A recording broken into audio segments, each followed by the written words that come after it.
Now, this next question, I mean, it touches on a little bit of a controversial subject, but I feel like it's an important thing, just especially to flesh out for folks who might be new to some of these questions and discussions about street art. When a lot of people, I think, see the style of what you guys do, and this is definitely true when I was showing some people, I was like, yeah, these are the people I'm going to do this thing with. They're like, oh, that's amazing. The name that's probably known the most popularly is Shepard Fairey. Just show of hands of people who have heard of Shepard Fairey. He's most famous for the Obama Hope posters, that which everybody knows about. But there's also a very worthy and worthwhile critique of what he does and how he does it, and the difference between being influenced by something and appropriating something that I think is worth talking about. Because I mean, I'm mainly asking this also because we had this discussion a year ago when you were talking about it, and I just found it fascinating because it kind of sets a line about how you view your own art relative to that. So do you mind speaking about that? And I apologize to put you on the spot. No, it's okay. I actually helped with this big investigation that really linked every single, well, not every single, but I would say like 85% of Shepard Fairey's pieces to the original creations that were from, like, you know, Czechoslovakian Revolution, from the Cuban Revolution, Black Power movement, you know, Asian Power movement, Native American Power movement, you name it. I mean, everything was up for grabs. And so the critique to Shepard was that, okay, so Shepard is this, you know, kind of hipster white artist, and that he was using a lot of images of people of color, especially women of color. There's a whole essay on how he uses women of color. Vietnamese women, black women, you know, Angela Davis with her fro, Bobby Seale, the minister, the founder of the Black Panther Party, and really making this art, which was then selling for tens of thousands of dollars, and contributing to a historical amnesia, right? Because you would look at this art and be like, oh wow, cool, there's like a black woman with a fro, but not understand that Angela Davis was the enemy of the state. There was a bounty on her head, and that none of that artwork and none of those profits ever trickle down to us as organizers. Not only do they not trickle down, so there's not like, or you can't say that, oh, you know, looking at Angela Davis in a museum where it costs $20,000, $30,000 to purchase a piece, is that going to really lead to empowering our communities? No, it's not. And then the other thing is that there was rarely any collaboration with actual organizations. So that if you say, well, I want to do a poster about immigrant rights, and yet I'm never going to talk to immigrants themselves, I'm probably never going to talk to immigrant rights organizations, I think that's the line of commodification.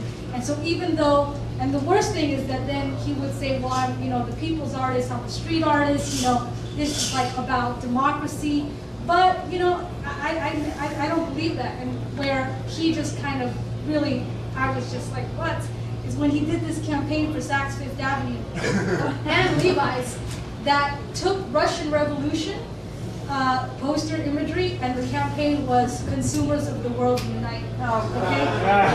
And also that his exhibits, his counterculture exhibits, were being sponsored by corporations like Levi's, which, you know, in the 90s closed their factories, and there's a huge civil lawsuit filed by immigrants. And so just, you know, it's just like, come on, Shepard, like, The post that says, arm yourself with a slouchy bag.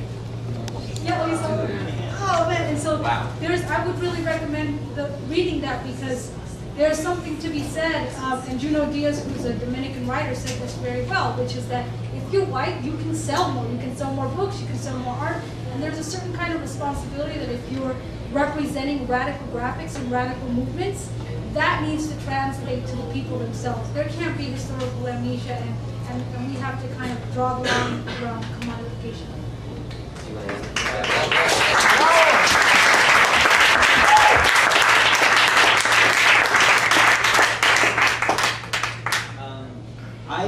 I started following Shepard Fairey's work really early on, and so it actually was it is influential to me. You know, even just like because he was like drawing some of the old stuff, and so you like, you know, find the original stuff and be like, whoa, he ripped that off.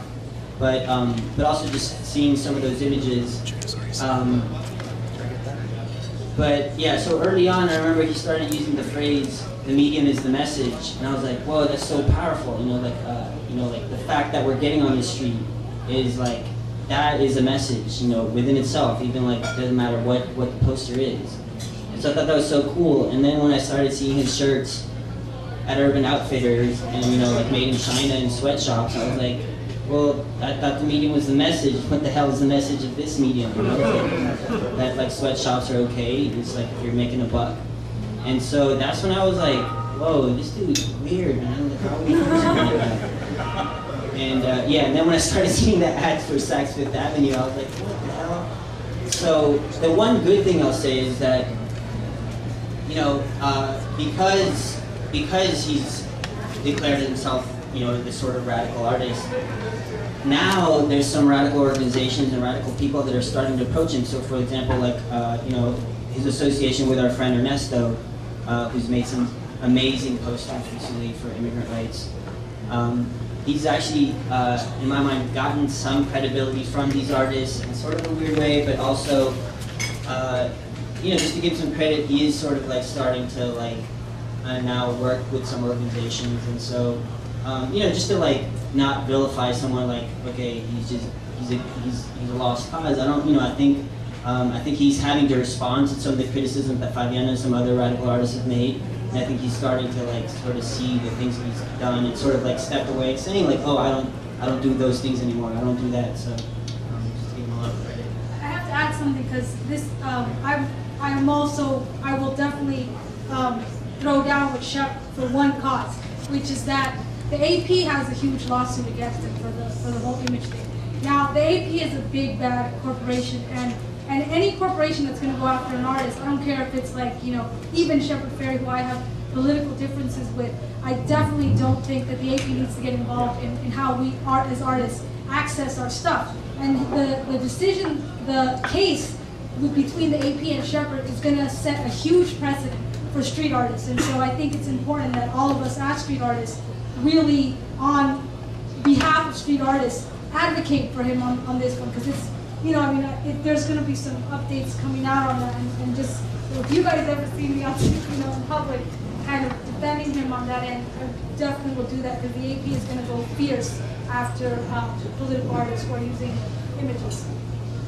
On that point, I totally agree with that. And we were all, I think a lot of artists were waiting for that decision to come down so we could see, you know, like, because, you know, a lot of us do illegal things anyway, so it doesn't matter. But we want to know when we're crossing the line, when we're not.